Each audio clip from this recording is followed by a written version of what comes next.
My name is Steve, and I'm a 19-year-old college student on spring break from NYU, headed across the country, and I just picked up a dangerous hitchhiker.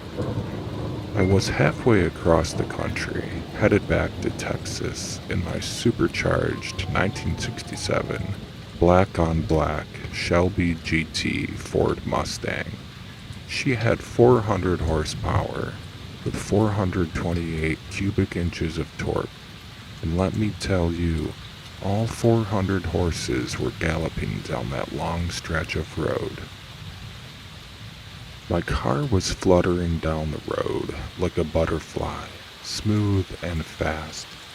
I had my favorite pair of pitch black sunglasses on to block out the desert sun and an ice-cold Mountain Dew up to my lips, sweat dripping off the can and sweat dripping off my face, the sun and the heat permeating my body and soul in some type of transcendental high-speed meditative state. I felt untouchable and connected to the entire universe, all at the same time. I pressed further on the gas pedal, feeling the comforting feeling of the pedal touch the floorboards on old Eleanor. The speedometer rotating past the top speed. For that moment, my life was perfect. That's when a horrific scene cut through the perfection. That's when I saw it. The fluttering of a light blue hospital gown flowing in the wind as a man at full sprint ran across the desert and onto the road. It was like it was happening in slow motion. It was terrifying. The twisting and contorting of his screaming face. The flapping of the light blue fabric. I slammed on the brakes and somehow managed to come to a full stop from over 200 miles per hour without flipping over or hitting him. The rear end of my car slid and stopped mere inches from his legs, and he collapsed on the side of my car and gasped for breath and screamed for help. Between breaths, he got out the words, "We need to run. We need to run. You need to help me." That's when I noticed it. It was immediately recognizable, even though I hadn't actually seen this in person before. The shaved spot in the back of his head, the electrical port inside of it, the bracelet he was wearing. You have got to be kidding me. Neuralink. I must be dreaming. I must have said that part out loud because he said, "You're not dreaming. This is real." And then outstretched his arm to point at a massive, barbed wire fenced complex way off in the distance. He then grabbed my face with both his hands and said, "It's not safe. We need to leave now." I must have collapsed to my knees in shock and disbelief, because the next thing I remember, I was picking myself up off the pavement and opening the passenger door. For some reason, I trusted him. I mean, this may be unbelievable, but at the same time, it was undeniable. We now had an insanely serious situation on our hands, to say the least, but that was just the beginning of it. I was now in shock, with my entire body shaking from the rapid unfolding of unbelievable events. I attempted to take a swig of my Mountain Dew to relax, but I just spilled it all over my face instead because of my shaking hands. He then shouted, We need to go, man. The keys bouncing and clanging in my hand as I attempted to put them into the ignition. My heartbeat pounding in my eardrum. The keys dropped. I bent down to pick them up and accidentally pushed them further out of reach under the gas pedal. That's when I heard him go. Drones, drones, go, go, drones. We need to go. I gathered every ounce of focus and strength I had to pick the keys up, get them in the ignition, and slam through the gears until we were going over 100 miles per hour. We were now running for our lives, with a flotilla of drones behind us, coming from the Neuralink complex. I said, "Don't worry, I can outrun these. Old Eleanor is much faster than a drone." He replied, "Man, are you kidding me? Take a look closer." I glanced in the rearview mirror, and they were on our ass and screaming closer. They were military turbine-powered jet drones, like with advanced weaponry on board and everything. Reaper drones. I muttered, what's the plan, man?" He said, "Hold on, I'm thinking." "Okay, if you think this can't get any crazier, just hold on a second, because this is where the story really takes a wild turn." And that's when I saw it. Some type of prototype military jet was now directly in front of my car, headed in our direction, mere feet off the pavement.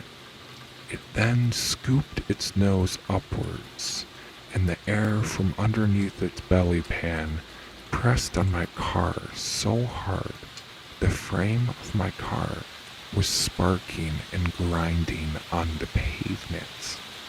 It was then gone. The unknown patient in the passenger seat had his eyes closed again, and I said a little louder this time, "What is the plan?" He didn't reply, and I could no longer speak because the same jet was now rotating backwards in a slow barrel roll in the sky in front of us and coming back towards us again, upside down. Before I even recognized it, it was happening. There were thousands of streaking missiles headed in our direction. All I got out was, "Dude." Again, our unknown patient sat silent with his eyes closed. This was the end. I joined him. I closed my eyes and grabbed his hands. That's when I heard it. One by one, thousands of rapid-fire concussions went off as each missile hit its target. But why was I hearing it? Shouldn't I be dead? I opened my eyes. Our car was untouched. The jet was gone. I glanced in the rear view. Nothing but smoke. "That was badass," he said and smiled. "I'm sorry, I'm confused. Are you saying that?" I asked. He knew what I was implying. "Yep," he said. My mind was having a hard time keeping up with the unfolding of events. I knew what this meant, but my mind was exhausted. This was like some form of the movie Terminator or Matrix in real life. Patient Zero was in my car, and the table had turned on this secret Skynet thing that was just starting up. The sun dipped below the horizon. casting long shadows across the vast Texas landscape. Me and Patient Zero driving down a desolate stretch of highway. The radio crackled with static, offering no solace from the eerie silence that enveloped my surroundings. My tank was low, and the next gas station seemed miles away. It was this remote and isolated realm that I encountered him, a hospital patient sprinting into the desolate highway screaming for help. I broke the silence. "So, what's your name, man?" "John. Name's John." "Okay, John. Do you think they will send any more of those things our way?" "No. Anything they send our way will get destroyed and can also be taken over by me. I have access to the mainframe. Let me start from the beginning." He then explained what happened. He explained how he fell asleep at his computer working on a project for a client, and that he was a veteran computer programmer, and that he understood computers likely better than anyone else currently alive on the planet.